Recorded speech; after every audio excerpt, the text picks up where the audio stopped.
Yes. Hello, everyone. We're live.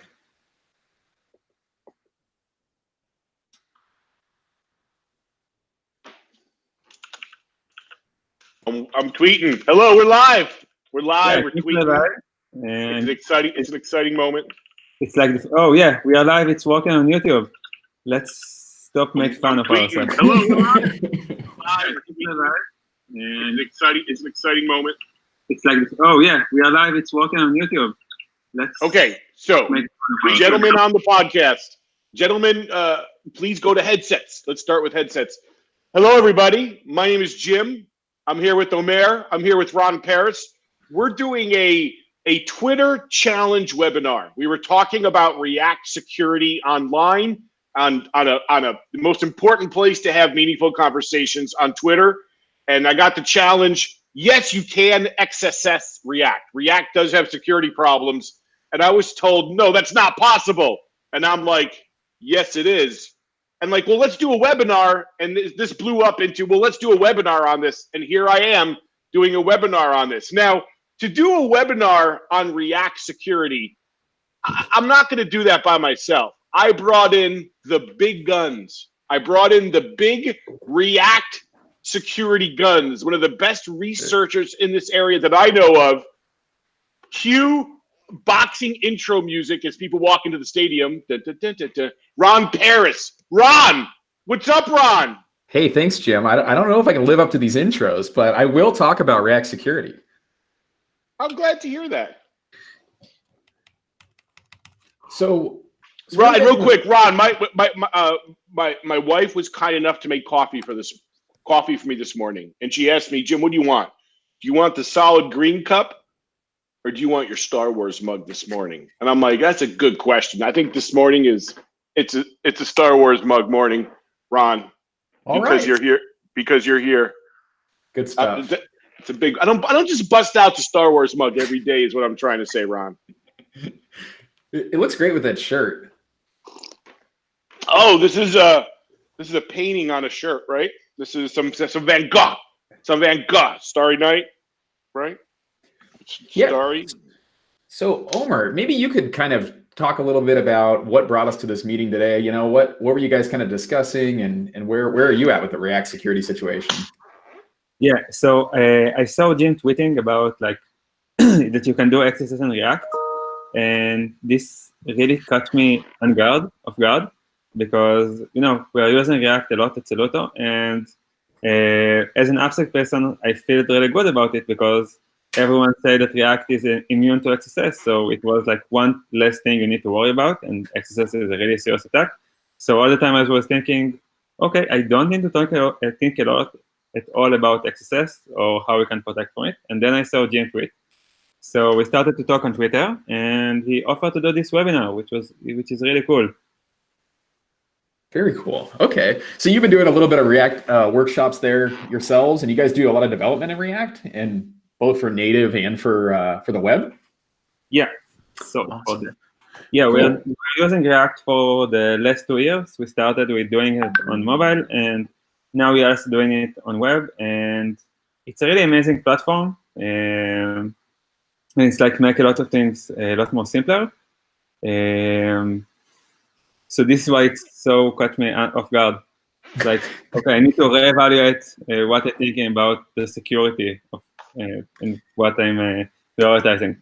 So, I spent the last 3 years developing things in React as well, and doing some trainings on just straight how to write code in React. And I was doing this last year around this time, and Jim Manico reached out and said, hey, Ron, would you be interested in spending some time to write up some training on how to write React code securely? And I thought, like you, I thought it was a non-starter. I mean, I really did. I thought he was messing with me. I'm like, Jim's trying to help me out here and give me some training work, but what is there to say? I really didn't think there was going to be much to say. And I think, Jim, you had written an initial React security guidelines. Oh, yeah. Maybe 2 years ago, right? Mm-hmm. And you had covered some of the attack surface.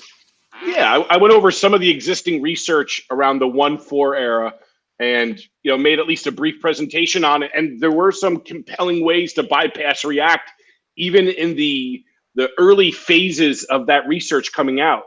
And yeah, and Ron, when you started writing about this, I was surprised at how you turned, you know, very early research into like a multi-hour presentation. So I guess in the end, you know, this is a complicated enough topic that merits careful study. And what gets me is a lot of people think that React just gives you automatic security, and it doesn't. And what we're going to find out today is it requires very specialized knowledge to build React securely. And it makes me wonder, Ron, it makes me wonder philosophically if frameworks are worth it. Do I have, because if I do vanilla JavaScript, I need to understand like basic standard universal XSS defense that any JavaScript developer should already know. And if I'm doing React or Angular or Vue, I need to master very framework specific techniques to build that securely that I would put in the esoteric area. So I think it makes a lot of sense. It makes me wonder. Wonder. One thing that I've noticed is that even JavaScript itself, prior to a couple of years ago, it really was the kind of programming language that most people would write in as a second language or third language. There weren't a lot of people that were out there saying, I'm a JavaScript developer. I'm a deeply knowledgeable JavaScript developer. I mean, it was like, you know, I write backend code, I write maybe .NET, I write Java, and then, oh yeah, I sling a little bit of JavaScript. I know the syntax, you know? So yeah, as we've been asking people to pick up knowledge about, you know, vanilla JavaScript security and web security and how to implement it with vanilla JavaScript, I mean, that alone is a burden for a lot of people who don't necessarily spend all their time writing JavaScript. So yeah, I totally agree with that. I mean, the idea that I'm also then going to be an expert in all these different frameworks and how their security features work, I get that. But I would say the other side of the coin is that, you know, they did do a good job of hitting that 80-20 use case of the types of injection that most people are vulnerable to. And by making it secure by default and forcing you to opt out, they went a long way towards solving a lot of security mistakes that probably would have gone unaddressed by people who were authoring from. I hear you, Ron. Yeah, I hear you. And just my question is that 20% that developers need to understand, is that really doable across the masses of React developers? That's what I question, if it's worth it or not. I'm not leaning in either. I'm leaning in the direction of vanilla these days, I admit, but you know, my mind's not made on that. Hey, by the way, folks, I'm live on the Hangout. When I look at the Hangout broadcast, it's just me. And you know, I like me and everything, but I want to put Ron's screen up there right now. How do I do that? Here's one screen. I think I just did it. You just did it? I think so. I must say that we all are not so good with all this webinar. It's like, I think it's the first time. That's okay. This is yeah, it's Ron now. Ron, you're live, baby, Ron. All right. Awesome. Okay, cool. So yeah, I think maybe we could start out by just looking at a little bit of React code and seeing if some of this React code has a vulnerability in it. If we can find those vulnerabilities, and then maybe we can also, I know this is sort of not popular, but actually show some code level remediation techniques for how to solve these security mistakes in code. Ron, I see some stuff already. I see you're doing some stuff with props, man, that concerns me already. Oh, really? I've got some bad usage here. Okay. Like lines 12 and 14, props are not escaped by React. That makes me a little concerned. Yeah, we're coming right in. We're going to be working with that. So I'm looking at the YouTube channel, and I'm seeing that it's still mostly Jim. Nope, it's you now. It's you now. Because Okay. I am looking at YouTube as we're talking, and so. Oh, sweet. It switched over just a little while ago. Hi, everybody. If you're just tuning in, it's Jim Manico. It's Ron Paris, Domer from Twitter, and we're talking React security, just starting to get into the code now. So you're coming in at just the right time if you're joining us. Yeah, let's just do a quick review of this React component that we have up on the screen over here. So I'm looking at this results.js file on the left-hand side here. And I'm importing React, which is pretty standard if you're going to be writing code using the React library. And then I'm bringing in the React strap library, which is just for styling. This is CSS. And I'm grabbing column and row there. And then I've got this library code here for React Safe. That sounds good. That sounds security related. So we're probably going to want to take a look at that one. Are you guys familiar with that one? Omer and Jim, you guys using React Safe? No, I wasn't familiar with React Safe. I was thinking that React by itself is safe. Okay, fair enough. I like React Safe. React Safe is that little library you just showed me that gets rid of dangerously set inner HTML and just renames it. Is that really what it does? That is exactly what it does. We dig into that. We should dig into that one in a minute when we get down to the usage. And then we've got the ever popular DOM Purify, which I think DOM Purify is a great library, and I know Jim's a big promoter of DOM Purify. So I think it's good that we've got this present. We're going to be looking at some cross-site scripting issues, and then we're just initializing DOM Purify. All right, so down here in the render method, this is going to be when this component mounts into our application. This is going to be the outcome of the render method will be what ends up on the page. So let's just look at this little preamble stuff here. We got some results variable. We're saying if this thing is not an array already, let's parse what we got passed as props and make it results. And otherwise, let's set an empty array. Okay, so we're just making sure that when we get down into the component that we're dealing with an array. We don't want to have some kind of error when we go to render this component that the thing we're attempting to map over is not an array. So this Can we talk props for a second? Like, where did props come from, and why is this so important to React, and especially with component creation? Tell us about props. Sure. Yeah. So right over here on the right, we've got the ever popular create element function in the React library as part of the API. You know, create element is what's being used under the hood, where you see all this JSX below. So all this line 21 through line 28, that's JSX. That code actually transpiles to a bunch of calls to React create element. Let me show you what that looks like. What is this Babel? Let's see. Take a look at this code. Chuck it in here. So you can see that when you author JSX, the browser doesn't know what to do with JSX. That's not a valid programming language as far as the browser is concerned. So it translates that JSX during a transpilation step that happens prior to the code getting shipped to the browser, and it translates to these calls to React create element. So here where we're doing row or column or safe H2, you can see there's an equivalent on this side, React create element call. Does that make sense? Yep.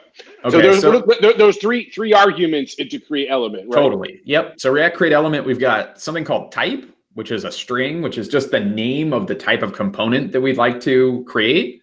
And then we've got props, which these are property values. These are being passed in as data when you're creating this particular component. So over here where we've got like row, let's say for some reason I wanted to augment row and like add a class name. I could pass a prop called class name, and then I could throw like a string value in here, and this would get passed in to this particular call to create element as props. So these are values that are being passed that can then be used within this particular component while it's being rendered. It's just a general way to pass data into a React component.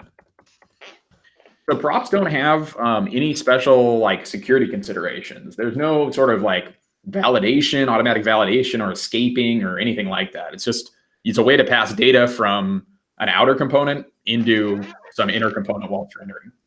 And it's a great way to do it unsafely because there's no guarantee that it's not dangerous data that you're about to start processing. Totally, yeah. React doesn't have built-in protections for these kind of things. Like, isn't this all the purpose of React dangerous inner HTML or all that? We're going to get to that. So yeah, we'll get to that. Yeah, I think I agree. Yeah. So the create element, it's got the type, and then it's got props, and then it's got this children area where you can have as many as you want children. So here it's going to take an array of children, or it can take an individual piece of data. If we look at the way that translates over here in the REPL, so like which one of these guys actually has a third argument? This one right here, line 9. This has a third argument. It has, okay, the name of the component is safe.h2. It's not passing any props. It's going to pass as its third argument children the outcome of calling the sanitize function on undefined props term. So that is this right here in the code. So whatever you pass as content, we call it, to a React component, that's the thing that will be automatically escaped by React. So if we look at the React API again, just to kind of restate that, we have the type, which is just the name of the component. Like here, it'll be safe h2. Then we have props. Those are those attributes. And then we have children, which is the content. So that's this part between the two tags. So whatever you pass between the two tags of a React component, that's going to get some auto escaping applied to it. Yeah, love it. If you put something in here, like let's just fix this up and purposely make it bad.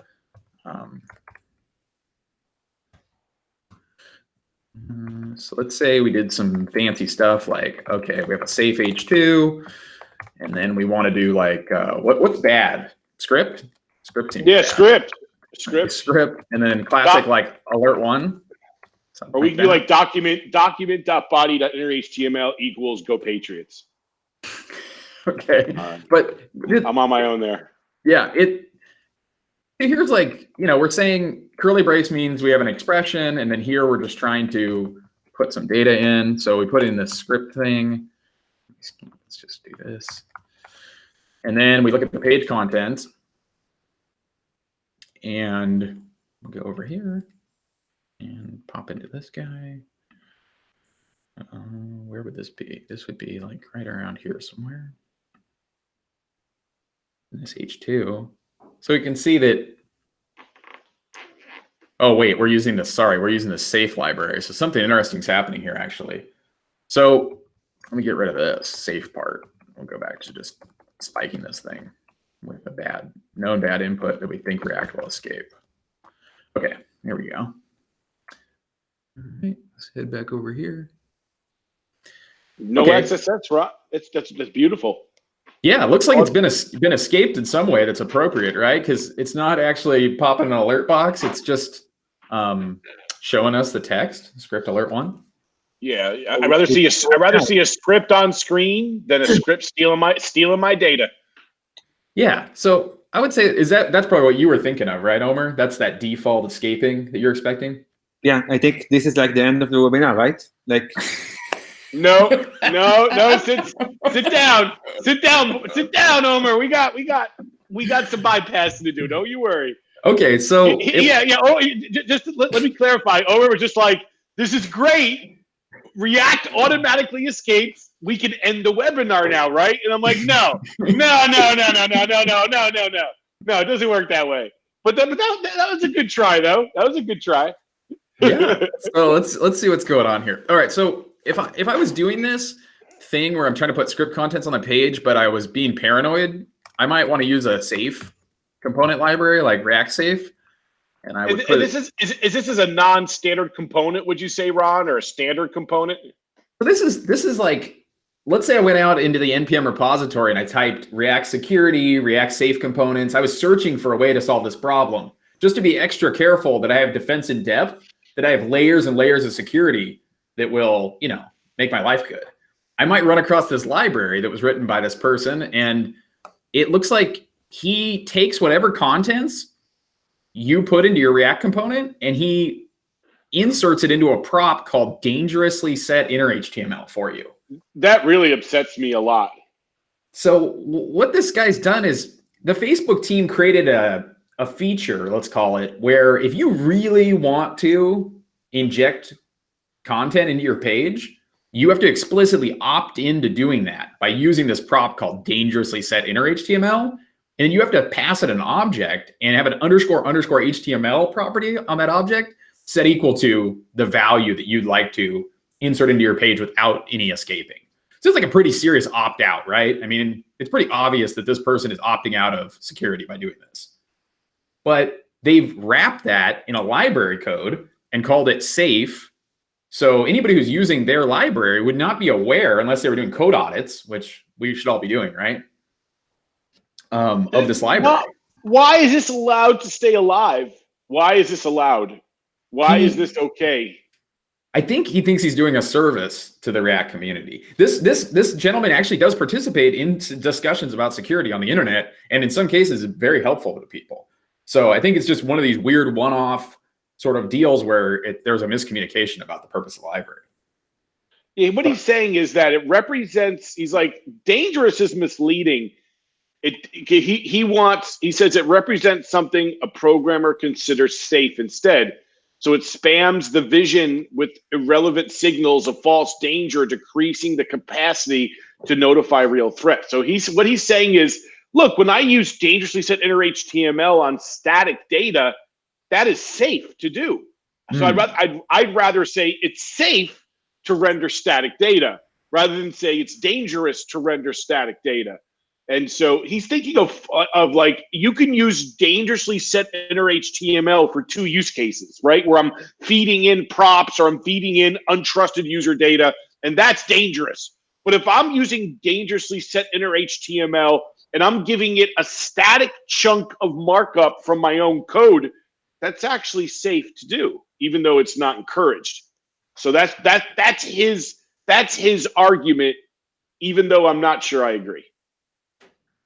This is Ivan Klitschin. I'm gonna go hunt you down, Ivan. We're gonna have a little talk. He's from Warsaw, so we're gonna have a little talk with Ivan about this. And he's a contributor, man. Look at this guy. He's a heavy-duty contributor to all different kinds of projects around the net. So and he adds a lot of value to some of those projects. So it's absolutely this guy's a legitimate security person who's trying to be helpful, and he's out there building projects and releasing them in open source. And he's been confused apparently by this dangerously set inner HTML feature of React.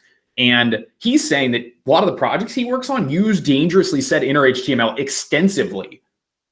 And for me, that sounds like, I mean, I would basically set up a linter rule that if it finds dangerously set inner HTML, then it blocks you from making a commit, right? Can we update React Safe and have it automatically DOM purify? Well, let's get into that. Yeah. Okay. So DOM, now let's look at DOM purify. So we also had DOM purify here in the mix, and we had this React Safe problem, and we can see that now that we've added React Safe. Let's look what our code is doing. Do we solve purify? Never assigned a value. So what's happening here is we are injecting a script into this page, but because it's being injected at the time it's being injected, and it actually is creating a script element, but it doesn't execute, because as you guys know, if you've already got a page rendered in the browser and you just edit the DOM and you throw a script tag in there, it's not going to execute. So this is just not executing because of the way the browser works. So it's actually there, but it's not exploiting anything. If we look at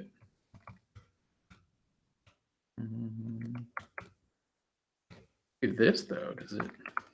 Oops.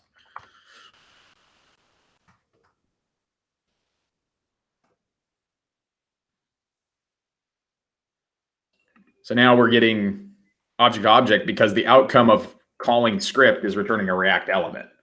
So that's also not going to be vulnerable code. If we put this back the way it was, we came into the file.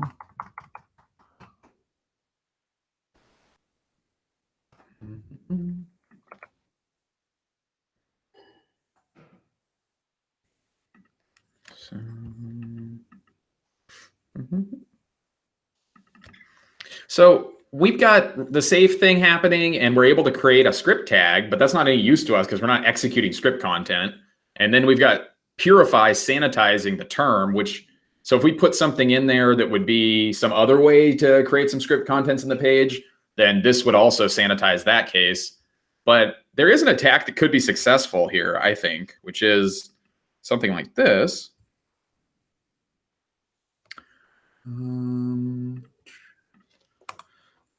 So here we've got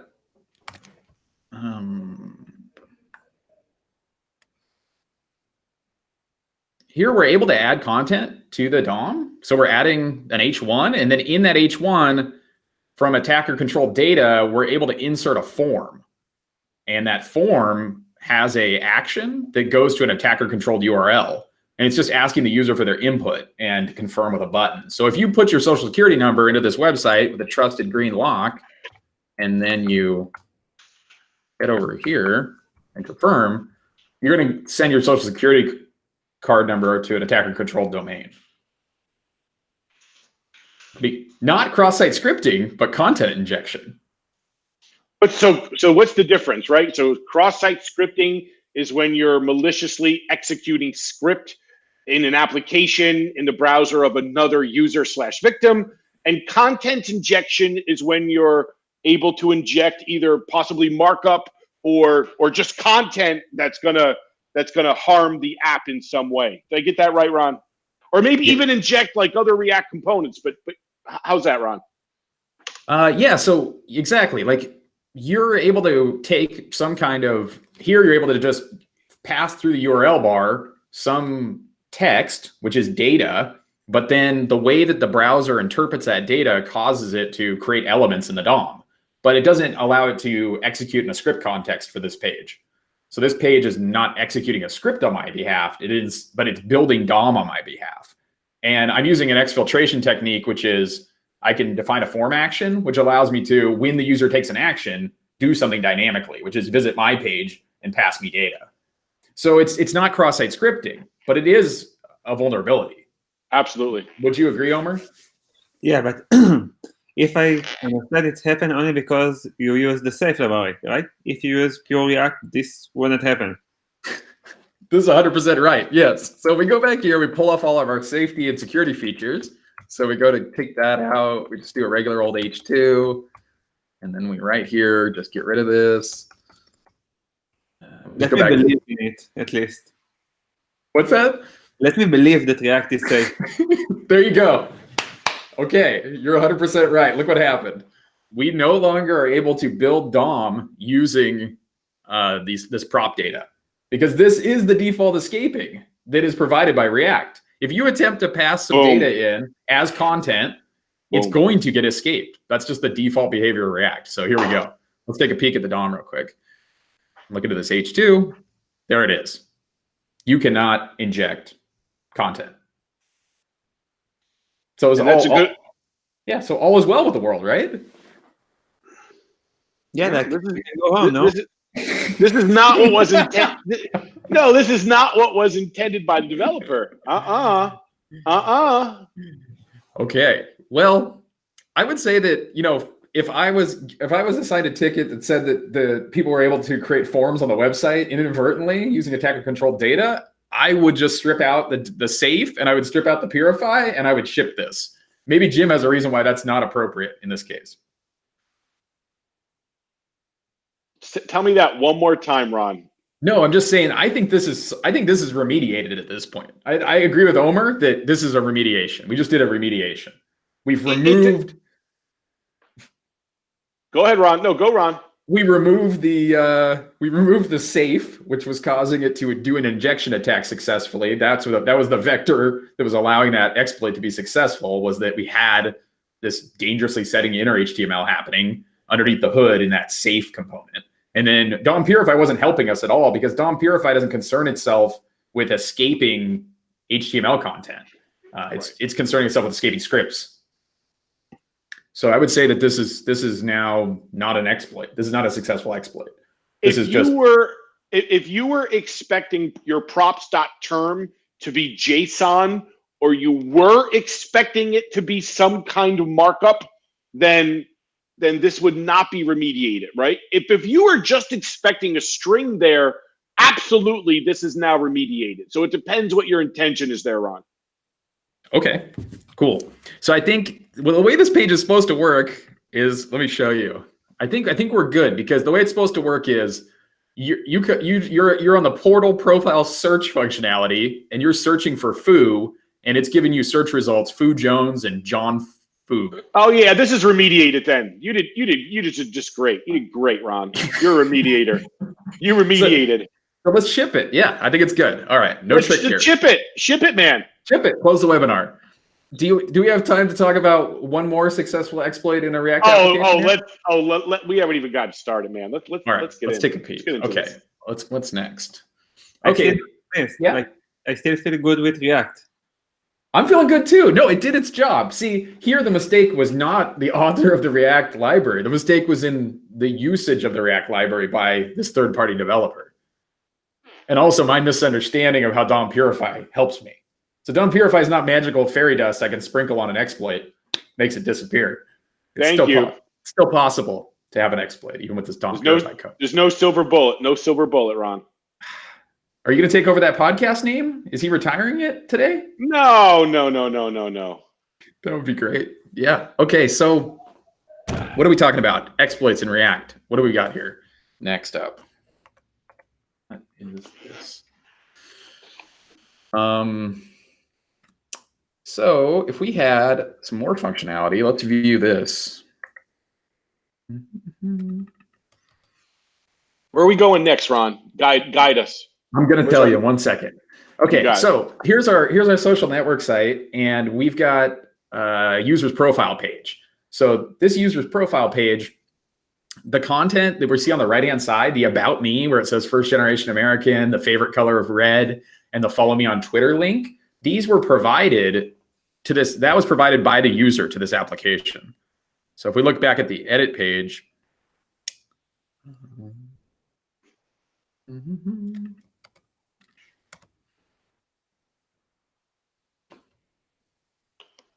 We're going to go look at different code now, Ron. What are we looking at? Yeah. 1 second, my friend. I love the idea of a U.S. citizen social network where we can each have our own like citizen social points. See how good of a citizen we are. Important. Okay, so here's the input. This is the U.S. on the right hand side. This is the U.S. citizen user interface for creating your profile information. Okay, so if we look at the code for that, the profile form.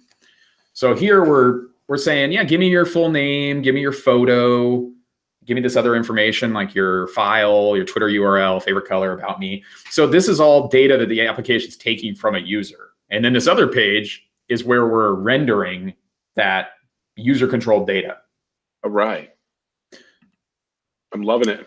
All right. So somebody types, something in here like, oh yeah, my Twitter URL is, https, /twitter.com / Ron Parrots. And that's what's going to show up over here behind this link. You can see at the bottom, twitter.com. So if I click on this, it's going to take me to their Twitter page. So functions as intended. Everything's good. So where's the problem? The problem, let's look at this component. We've got React component. We're using column and row from React Strap. We've got Markdown preview, which we'll talk about later. And then we've got some props coming in from something called profile. We're just destructuring name, photo URL, color, Twitter URL, and about off of the props object profile. And then we've got some commented out code. Have you guys ever seen commented out code in production? That's kind of unrealistic, right? Never seen right. every day. So not sure what that is. And then we got to watch the props, Ron. The props are not automatically protected. You have to protect them. I think this is true.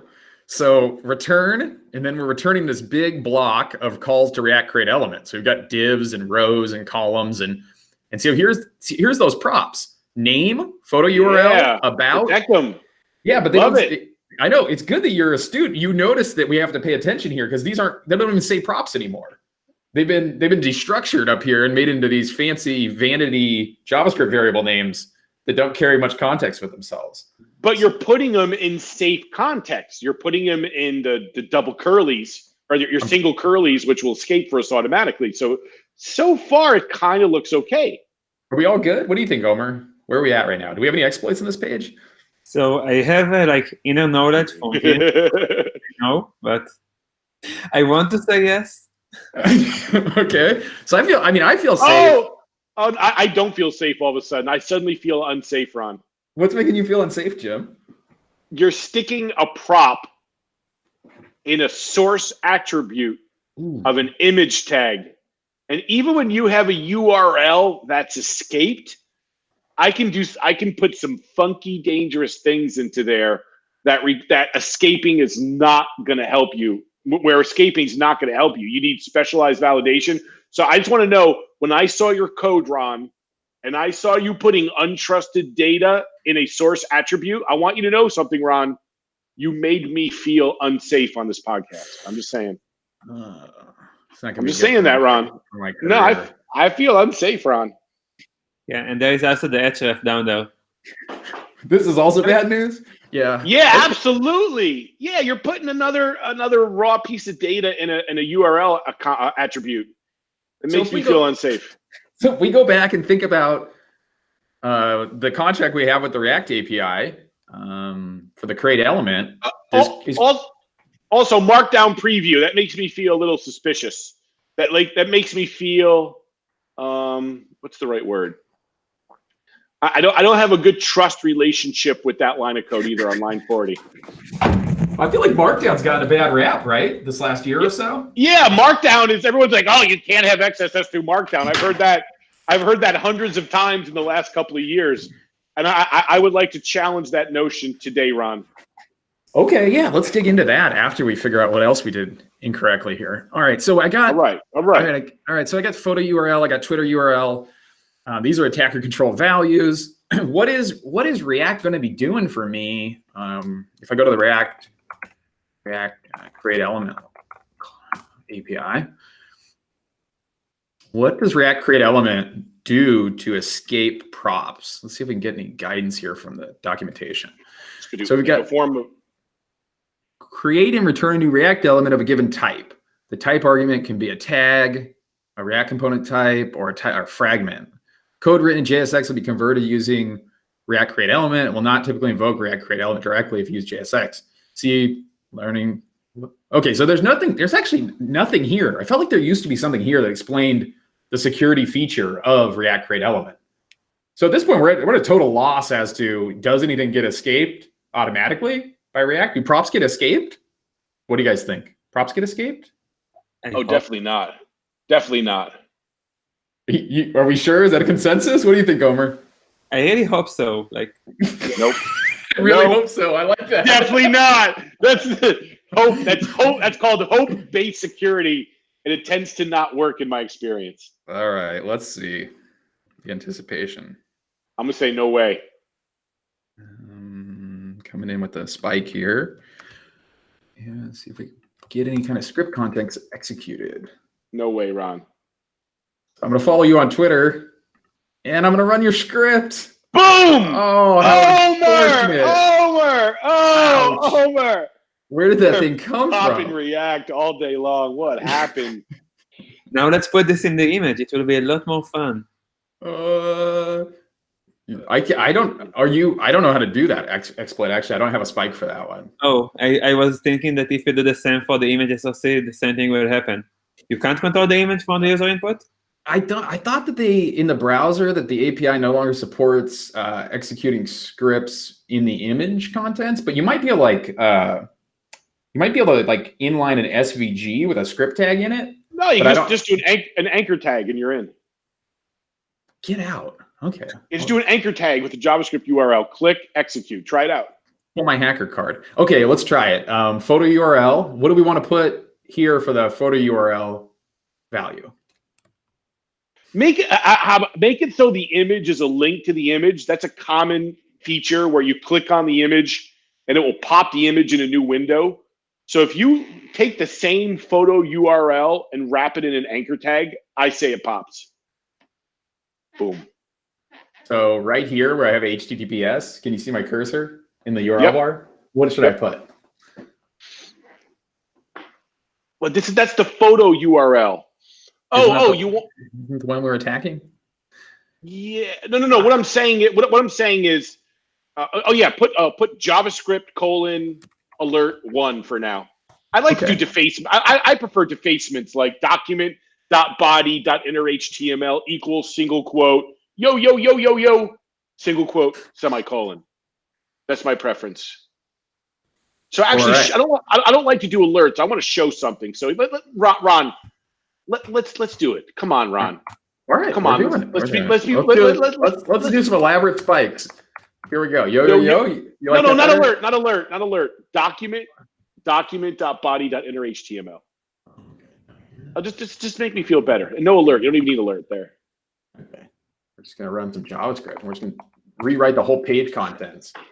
Exactly. Set it to yo. You need an equal there. You need an equal there. Yeah, okay. Equals. No success. No dice. Live spike development, I don't think is the most interesting thing. Let's maybe focus on remediation. All right, Ron. It's so easy to slide into the let's exploit this world. It's the dark place, Ron. Yeah, I mean, I'm all for that. I spent some time thinking about exploits, but I really feel like right now I'm really interested in how to write code securely. What about you? I'm with you, man. Let's do it. Yeah. All right. Okay, so let me get back to where I had a problem. Oh yeah, this was not good. This thing was not good. This was bad. Okay. But what's the takeaway of where we're at so far? Is that a JavaScript-based URL can bypass this code? That's what we're talking about. Yeah, totally. I guess what we're saying is that href accepts a link value, but can also accept a protocol : value that is then followed by any JavaScript that you'd like to execute. And if you put that in an href of a DOM element, then it's going that anchor tag DOM element, and you click the link, it's going to execute that JavaScript for you. And React doesn't do anything to escape that. And you said something interesting, like it's not a protocol. When you say JavaScript : that's not a formal protocol. That's a data type in a URI. Is that correct? Yeah, I know that those are registered like handlers. So if you have, you have different ones that have been defined by the browser, JavaScript being one of them. URLs, there's a different behavior for HTTP and HTTPS. I think there's other ones that were supported going back that have been, over time dropped for different types of script content with that colon. Right. So if you're in mobile application, you might be able to launch other applications. Quite possibly. Yeah, like reset somebody's alarm for waking them up in the morning or something really malicious. Good idea to run JavaScript on mobile. All right, so Twitter URL. Let's protect this thing. How do we protect a Twitter URL value like this? I think we got two different things that we need to do. We need to assure that the protocol is correct, and then we also need to assure that we're dealing with a Twitter-based URL, so they can't just link to not safe for work domain or something through this Twitter page. So it looks like somebody's already implemented both these functions for us. They're just not currently being called. So we've got this one called safe URL. Yeah. And that one takes a URL and then it constructs a new URL using that value that was passed in. And then it just grabs the property protocol off of that newly created object and stores it as protocol. And then it does these checks where it's trying to whitelist HTTP : or HTTPS : as valid strings that would match that protocol. And if either of those cases are true, then it just returns its early return pattern. And then down here on 15, if it doesn't match the whitelist, it's false.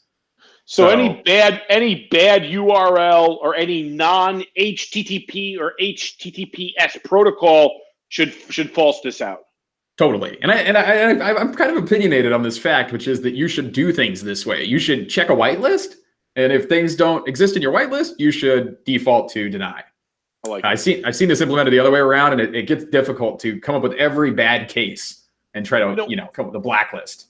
One of the reasons I like doing this in React is because even if I do server-side validation, suppose that goes wrong and bad data is fed to React in some way. React self-defends itself regardless of what data is fed from the server. So this is interesting, Ron, because most people think that doing validation server side is most important. And here we have a situation where we're doing client-side framework development where to some degree, the client-side validation is more important for security. That's a thing that makes me go, What do you think, Homer? Is it the responsibility of a React application to, at time of use, verify the data that it's dealing with is what it expects? That's right. Not sure. So those of you who are online, you can quote me. You do a Manico tweet says, Jim says in some situations, client-side validation is more important than server-side validation. That's a scandalous comment, but you heard it right here on this impromptu webinar. You can tweet me on that. You can quote me on that. The importance of client-side validation does indeed trump server-side validation in certain situations. I guess it's this idea of where our app lives, right? Really is at the heart of what you're asking. Is our app in the browser or is our app server side? And I would say with these modern web apps, as we're getting to the tens and maybe even hundreds of thousands of lines of code on the front end and dealing with many different disparate back-end services talking to these front ends, that none of them hold the real responsibility for the security of the application, we're becoming more and more necessary for us to do this work ourselves to make sure it's done right at the place where we're going to be using the data, not at the place where we received it. You're the man. This is like a moment in my secure coding education history. This is like a moment for me, Ron. This is the moment where client-side validation really did supersede server-side validation in a certain situation, and I feel emotional because of that, Ron. But not uncomfortable. Not uncomfortable, emotional. I would say very excited, very elated. Hey, it's a chance to write, I look at it like this. It's just a chance to write more security features in our code, right? Or it's a chance to be like a defensive React developer where you're writing code that no matter what garbage the server hands to you, you are safe from XSS. And that kind of thinking is where we need to be. It makes me very excited. It makes me emotional. I feel a sense of great elation right now. Ron, someone is asking on YouTube that you show the attack payload. It was hard to see it on the URL. Can you encase that or something? The attack payload on Twitter. Sure. The spike? Sure. Yeah. Let's take a peek. I'm going to make this really big. Be down here.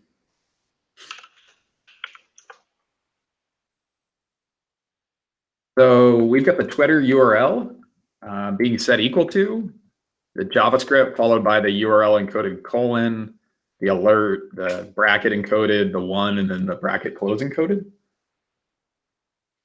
It's just JavaScript colon alert parens 1 semicolon. You can try that right in a URL bar. And Ron's got it URL encoded so it fits neatly in a URL bar. Yeah, it's just this spike right down here. Why do you call it a spike? Why is it a spike? When we used to make security testing tools that would automate these attacks, that was the word we used. That was a noun for the particular, I guess, payload that would do the exploiting side. And then there was another side, which was the linting or detection side to see if the attack was successful. Gotcha. Yeah. Yeah, this is one of the things I think it's important to talk about, not only on mitigations, but also about testing, because testing for XSS is really hard. I'm not sure how much Zap, OS Zap is good with testing for XSS, and I'm not familiar with other good tools. So this could be also a good example to something important to talk about. Yeah, I know. I think Jim did a little bit of time on the exploit and vulnerability detection side of things. And I spent about 15 years on that problem. And eventually I saw the light with the help of Jim Manico that writing the code securely was going to be probably the best use of my time. Thank you, Ron. Function is. Let's keep going here. Okay, we got this. We got this. We got this. Okay, so now we have this is Twitter URL, takes a URL and again constructs a valid JavaScript URL object and then takes its origin value and creates a new variable for it. And then we're using a whitelist-based approach to make sure that the URL value is a twitter.com URL that we're working with, that it's not, not safe for work type URLs or something malicious. So with these two protection mechanisms, we should be able to modify this code and eliminate this exploit. Let's do this. So throw safe URL on here. And let's say, and also it has to be a Twitter URL. Does the is Twitter URL make it safe already? Let's go back to that is Twitter URL for a second. Let's go back. Let's go back okay. there. You want to talk about this? That makes sense. Yeah. So it's saying, yeah, it has to match specifically this string as its origin. So yeah, I would say you probably could get away with just this one function is Twitter URL. But my thing is, Jim, I'm a defense in depth guy. And so I really like to, where possible, add layers of security controls that each as their own unit can do a job. So what I'm saying is I want is Twitter URL to automatically do safe URL. Like I want to say like before you even, what do I want to say here? I'm debating if I want to call safe URL, which would be inefficient. That would require the URL to be parsed twice. Or even better, I would probably take the logic. I hesitate, but I would take the logic of is safe URL and add it to is Twitter URL. So if it's an invalid URL, it will false out, and I can just get that benefit of protocol checking in that function independently. So I don't want someone to use is Twitter URL. Yeah, well, even if it was a JavaScript URL, they wouldn't get the origin out of it. You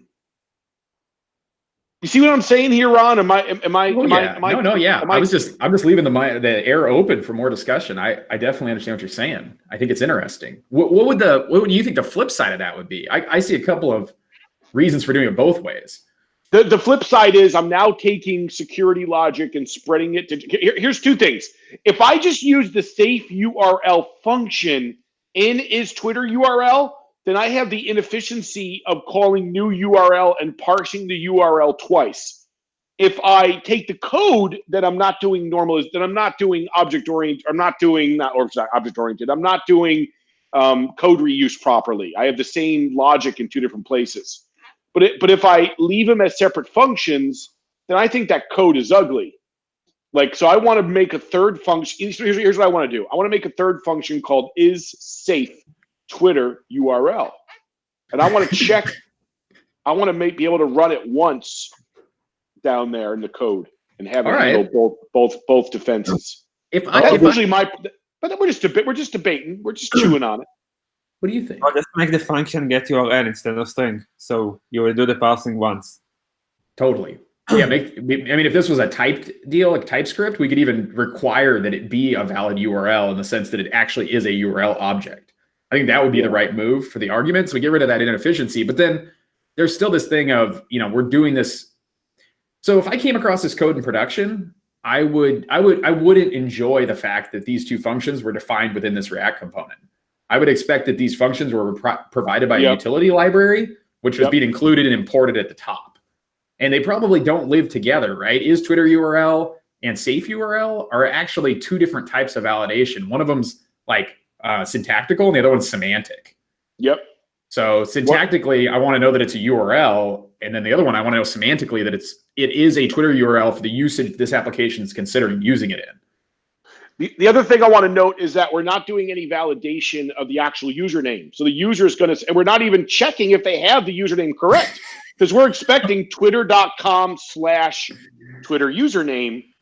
So, I might even want to redesign this entry where no one's even typing in twitter.com and they're only typing in their username. And then I'm only going to validate the username. That's probably how I would rewrite this. Oh, bingo. That would be the right way to do this. Would definitely not be to be accepting URL values. It'd be accepting Twitter handles, right? But what's the rules for Twitter handles? And that's non-trivial. They allow UTF-8, UTF-16 and similar.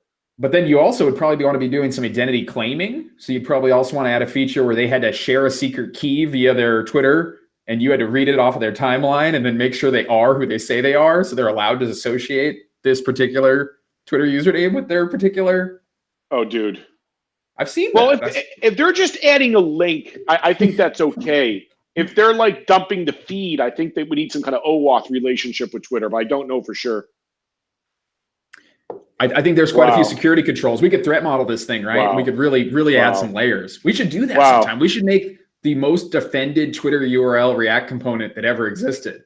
It could just have layers and layers and layers. But yeah, this is all good stuff. I wouldn't define these two inline in a React component. I'm in total agreement with you, Jim. But let's at least stop XSS for today. We can't boil the ocean, Ron. Let's make XSS go away. I would also say that down here, this is sort of a React JavaScript community thing, which is having words around in the place where things are happening. That has a value. So if you're writing, C code, or you come from one of those communities, then being very terse is very valued. But in the React community, or even in the JavaScript community, you know, having a function name that you can look at and have that give you some descriptive piece of information, in a lot of cases, it's worth doing, even though it lacks like execution efficiency. Gotcha. We're not that focused as JavaScript developers on execution efficiency. I got So you. we throw stuff into functions just to give ourselves new names for things, so we can see what we're up to.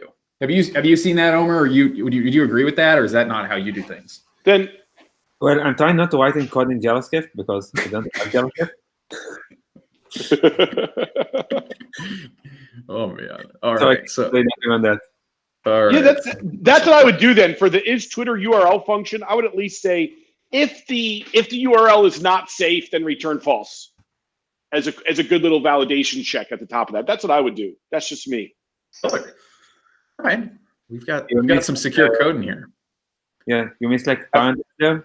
Like, I feel way better about this. yeah, you need to put down. You need to put Uh-oh.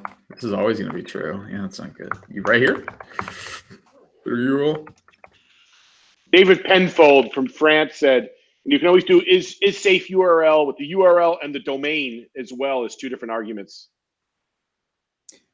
Yeah, I like so that. I agree with that. That way you don't need a Twitter URL domain specific one. You can have more of a utility based one. I like that. And I think I agree with them, but I would say that dividing your syntactical and your semantics in your validation code in general would be best practice. All right.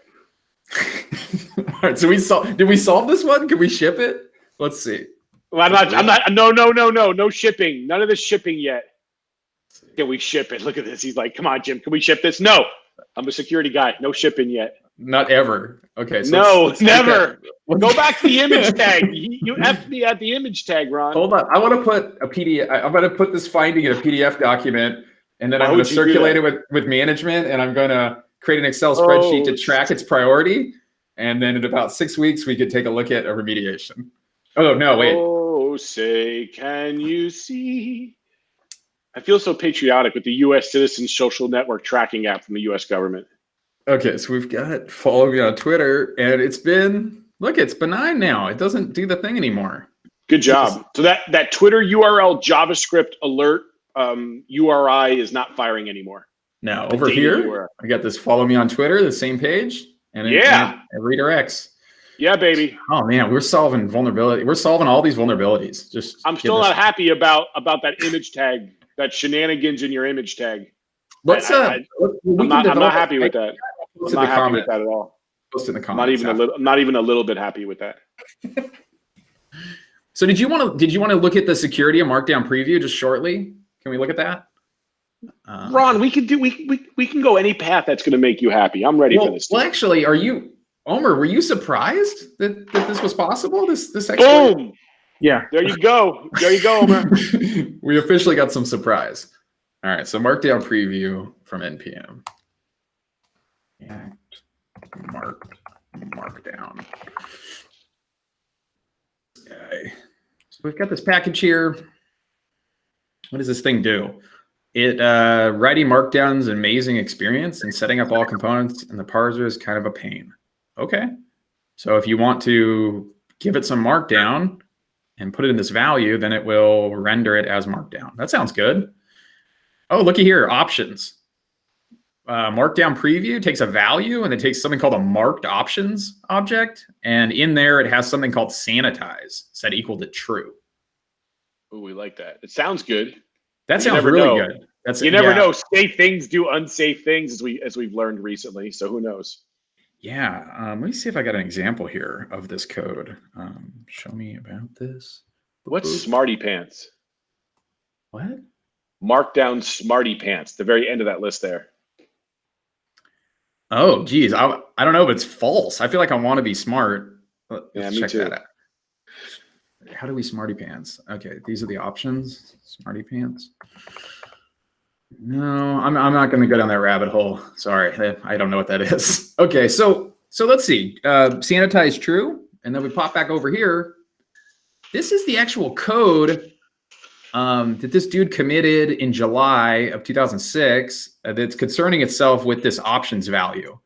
So he's putting in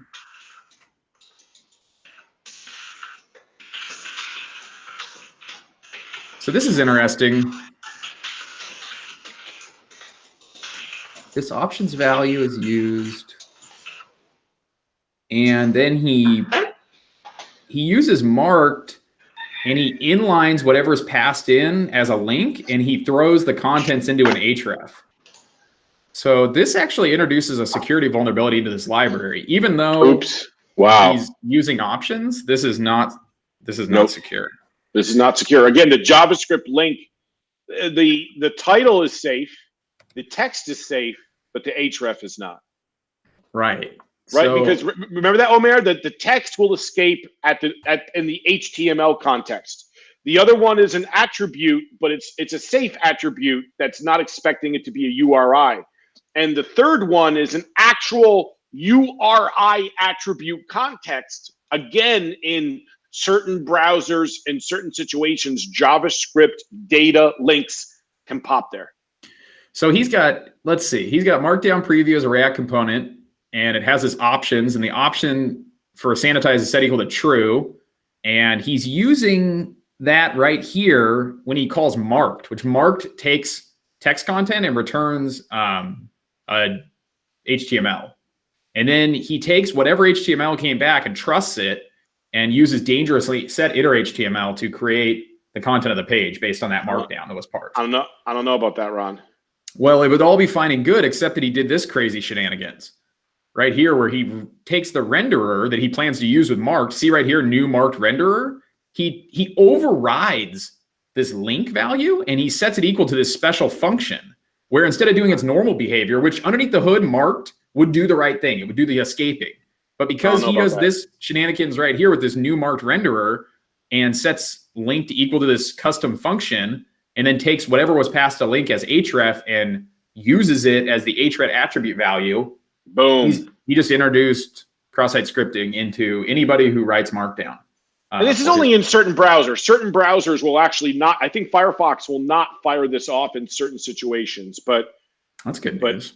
Yeah, I would argue that nobody should be using this, right? I mean, wouldn't that be great? Yeah, but it's still part of how browsers work. Yeah. So this dangerously set iter HTML right here. So I mean, this is a relatively popular library. And it contains this security vulnerability, and it was fixed. So if you're running the old version, you're still vulnerable. But if you run the new version, he fixed this code. Are you guys interested in how he fixed it? Yeah, definitely. All right, let's take a peek. How did he fix this? Some safe URL going on here or something? So where can we go? Oh, we probably use the safe React package, no?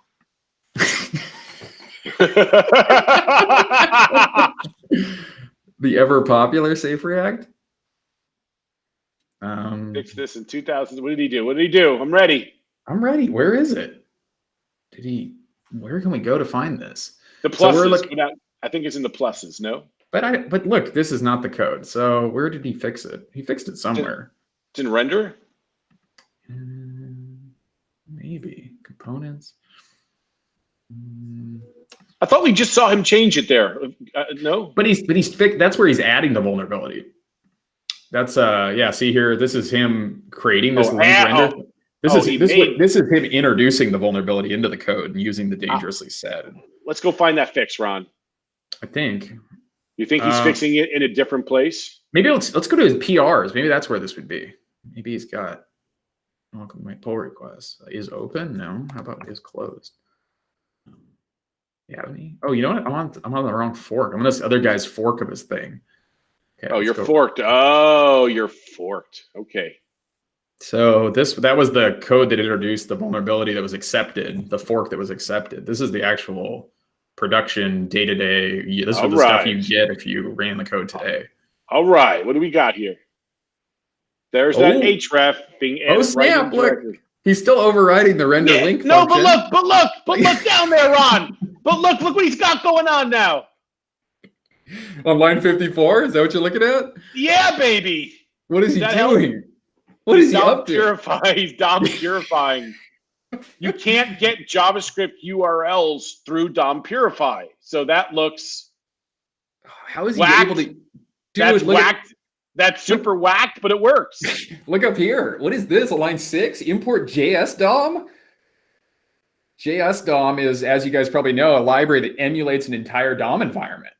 Oh, this is awesome. Where's So he JS dominant?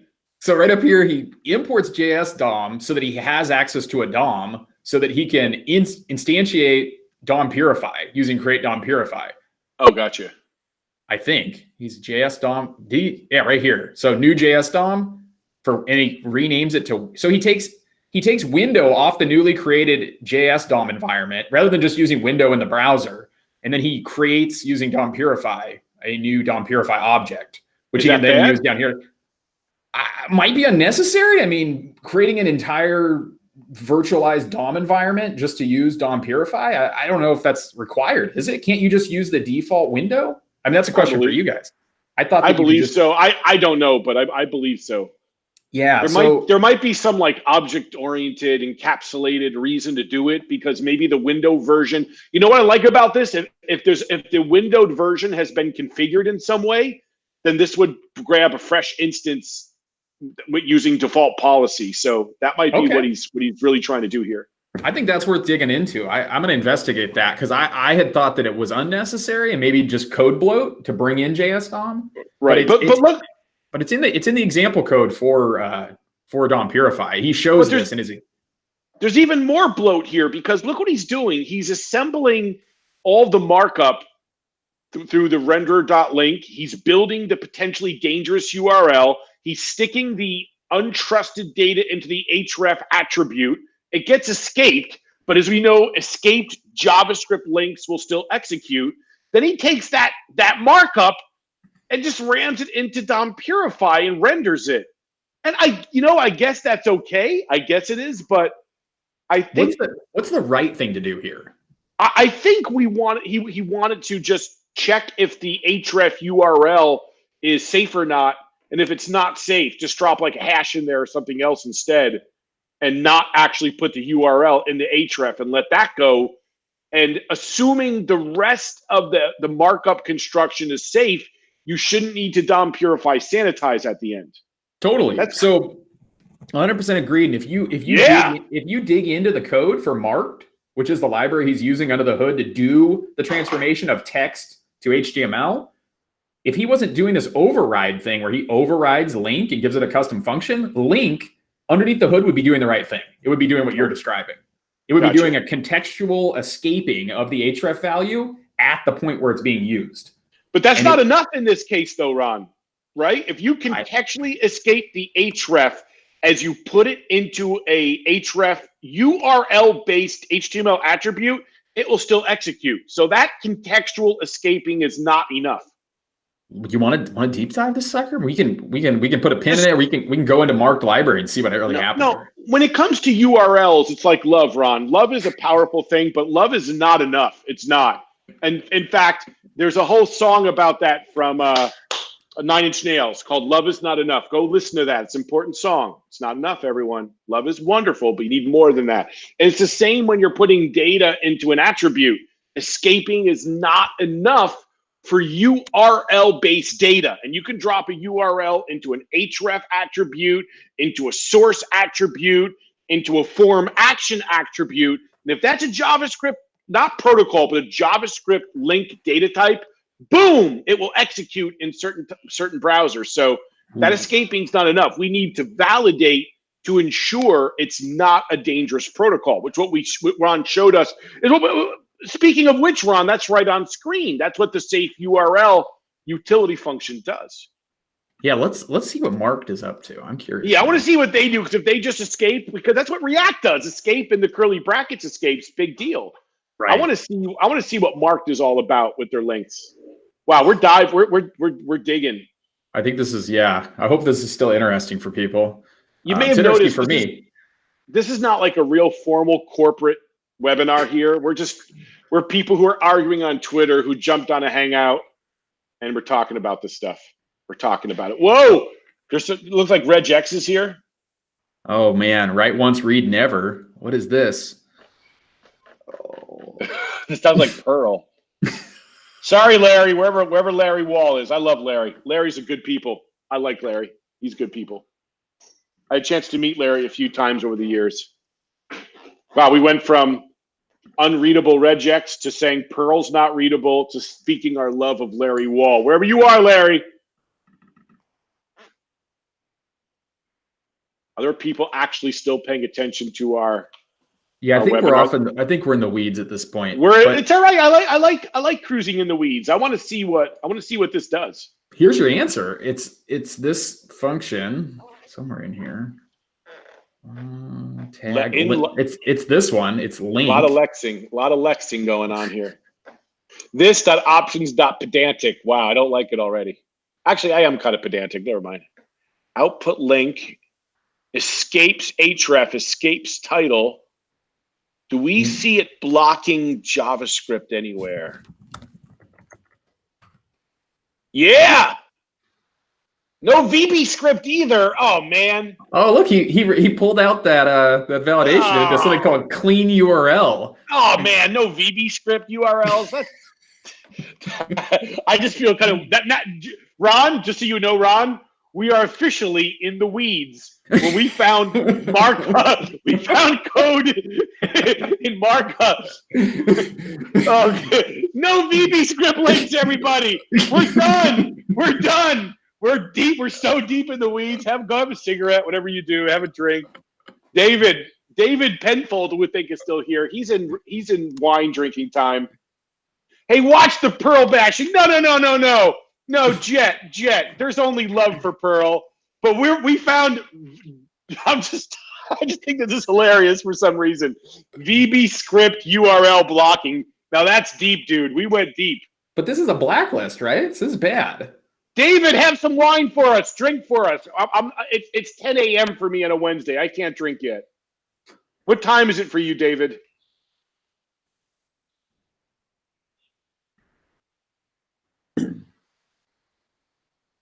Ron, go ahead. Yes, Ron, go ahead. Ron, take the helm here. I'm sorry. Yeah, sure. No problem. What were you going to say, Omar?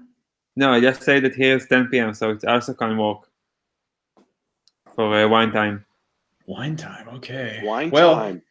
Well, we saw that DOM Purify was used to fix this vulnerability in this particular library at this particular moment. And that would have worked. It would work. Oh, yeah. And then underneath the hood, that marked would do the right thing if he wasn't overriding its functionality with his own custom function. That it would, in fact, do the correct type of validation to make sure that the type of protocol being used in the URL was not one of these known bad versions like JavaScript, VBScript, or data. But look at the magic that he added. Go back to his code for a second and look what he did that I think is very special. So that's what the markdown library did. It made sure the link wasn't JavaScript or VBScript.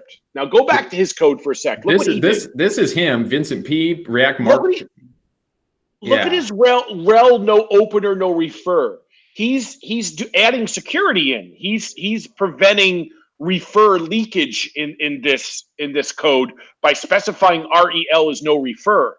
So I think ideally we want both. We want to get his no refer benefit so we don't leak URLs to external links.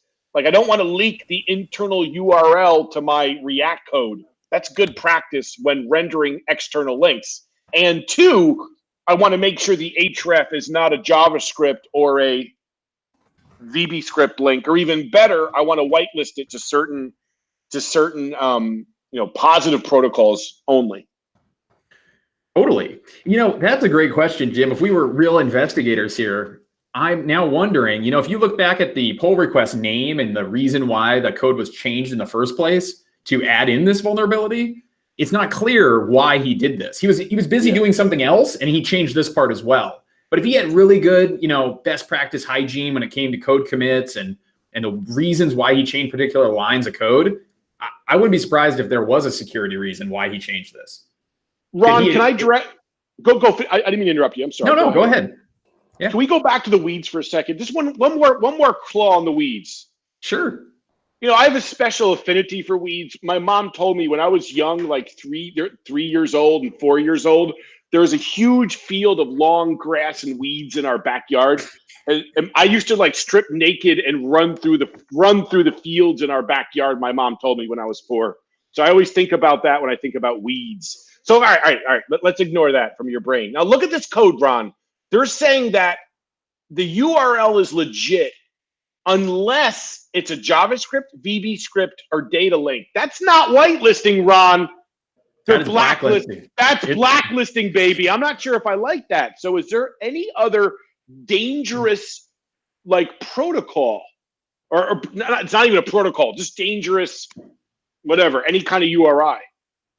So that just makes me a bit nervous there, Ron.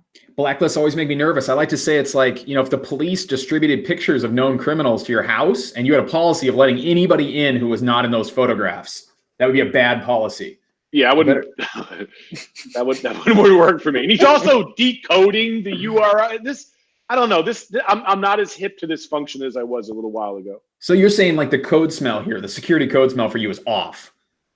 I need to analyze it deeper and unit test it rigorously with a list of thousands and thousands of URLs that have malicious characteristics through DevOps and automation. There you go, Jet.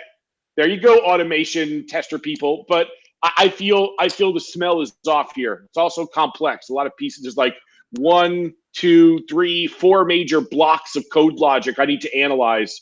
So I say code smell. Thumbs down, Ron. I agree. I don't like this code. It's not something I would put all in one function. So now here we have the refactored version no longer contains the vulnerability, which is good. And I guess the real lesson here though is that React security is complicated enough that we were in our code and then we visited a component libraries code, which was then itself using another library to do the work. And we had to go that far to figure out if we were using React correctly. So we're three NPM modules deep to figure out if we're correctly implementing security controls in our code. I'd say that's pretty scary. I wouldn't call that secure by default. No. What's the solution at a library level to this? Well, I know. Well, how big of a whitelist do you need? That's the thing. Yeah. I think that I would say that if you're passing props into href values or other sensitive context, maybe there should be a linter warning or something at the library level that says this is a dynamic value and you're using it here. But I mean, that thing's gonna be going off like crazy. Are folks using like markup other than HTTP or HTTPS type links that need to be anchor tagged up?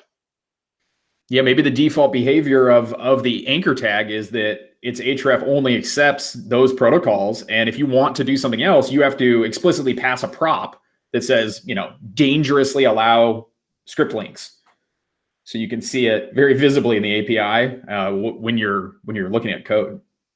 Well, it just goes to show you that building a control for your app versus building a control for a generic library it's a very different beast, right? A lot of different considerations. When we're building a little utility function to protect a Twitter URL, we could write something very, very domain specific and limited, and that's great. But we can't do that as much in a generic library where we just want it to work.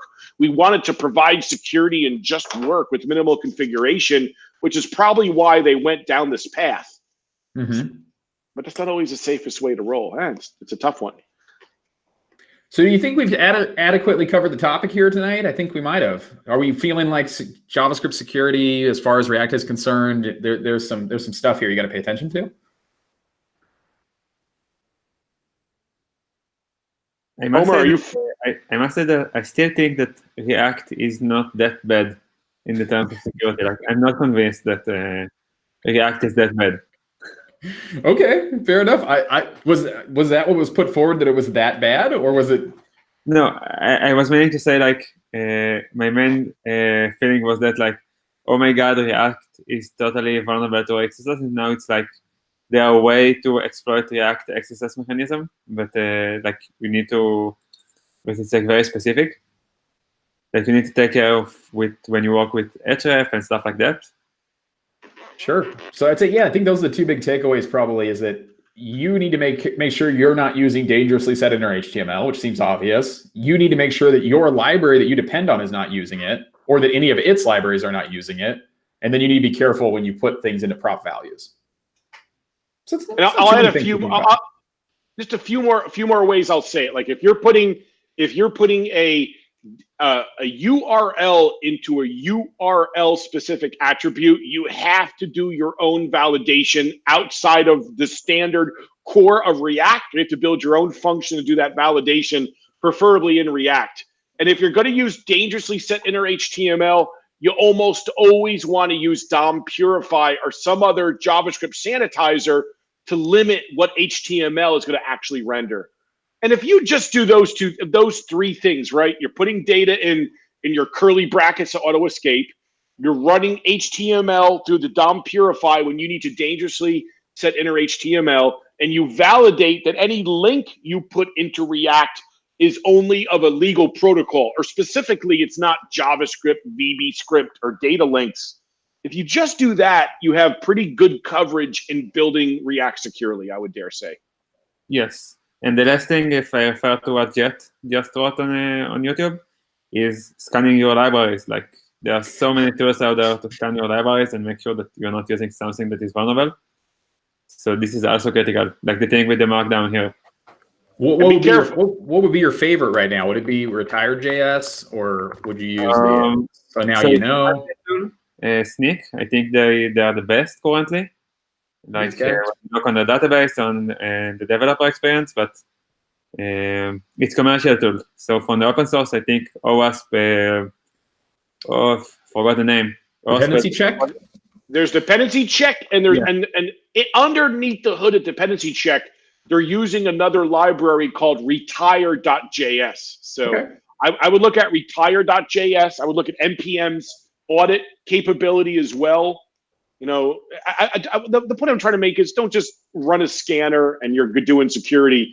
Make sure your developers have the knowledge and the ability to dig into these issues rather than just run a scanner. Scanner's not going to save you, Omer. The knowledge of coding correctly will. I think it should be a combination of both, because it's really, really hard to detect all the things just from knowledge, and you must know you have more controls than just knowledge. That's why I'm so in for scanners. You know what I use myself? I actually use the Greenkeeper project, which is not advertised as a security tool, but it just lets you know when your dependencies have been updated. And it automatically opens a pull request to attempt to update your project. And so this sort of is a driving, function of making me look at my code every time a new library update comes out and trying to understand the security ramifications of that update. And if there's no reason, After you, sir. No, finish your thought. I'm sorry. And if you have high unit test coverage and your unit tests, your CI environment shows that everything's still passing and all your functionality is still working, you're pretty safe to update your dependencies. Yeah. Ron, I think that's an important idea. Look at Jeremy Long. Jeremy Long wrote Dependency Check, and his big thing is it's not enough to scan for insecure libraries anymore. You're way better off just keeping your entire stack up to date at all times, so you have a better grade when it comes to updatability of your third-party library stack. So I think what you're describing amongst third-party library thinkers, that's some of the most avant-garde, what's a better word for that? The most forward-thinking strategy. Keep everything up to date as much as possible. And when you use these tools to do that, there's going to be collisions. There's going to be dependency issues, and things are going to break. But that's part of the challenge of keeping your stack up to date at all times as much as possible. But I think that's the right direction to go in. Absolutely. Hello. Yeah. Any final thoughts, Omer? I feel like this was a good conversation. Yeah, I think it was a really good one. I know I learned a few new things, so I'm sure it was good. Have a wonderful day, everybody. We're out of here. All right. Talk to you guys. Thank you so much for your time, Ron. Take care, everybody. Have a wonderful day, everyone. Aloha. Take care, Jet, David, everybody else who was here. Bye-bye. Thank you, Ron and Jim, for doing this. It was really good.